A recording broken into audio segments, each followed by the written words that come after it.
As you know, we spoke to Jeff Smith last week about the D17 trials. When Occupy Wall Street occupiers were thrown out of Zuccotti Park, some tried to occupy a vacant lot next to and owned by one of the properties of Trinity Church. Trinity Church, I guess, is the third largest real estate holder in New York. All tax-free, of course. And, of course, I'm sure all deriving revenue, you know, for God, for the Lord.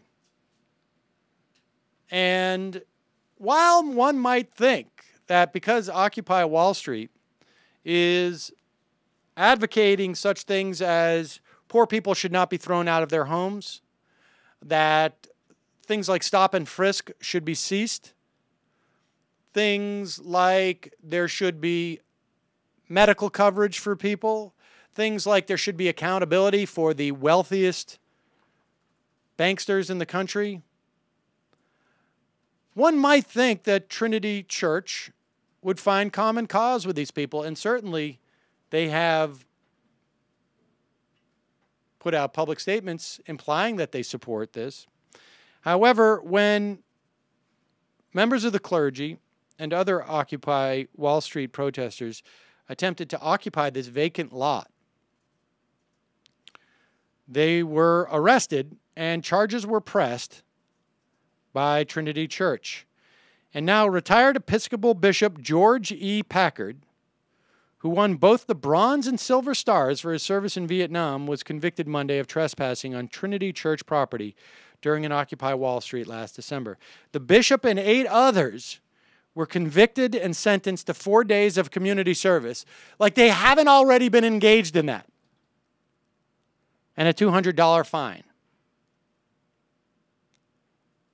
Packard, who served as a chaplain in the Iraq War, said he felt no ill will against Judge Matthew Schiarino, who presided over the bench trial. All a bench trial, no jury, in other words.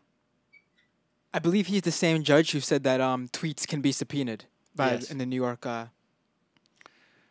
So Packard said Trinity Church has chose to hop back and forth between being the aggrieved and trespass party on one hand and the sympathetic ear and support for those who deserve a message of mercy and forgiveness on the other, he said.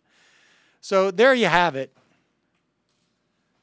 You know, these big real estate conglomerates, they need to stick together. Some of you may put a nice bronze sign up front. Some may say, like, put a big cross up front. But at the end of the day, when you're a big real estate holder, the status quo sort of works out nice for you.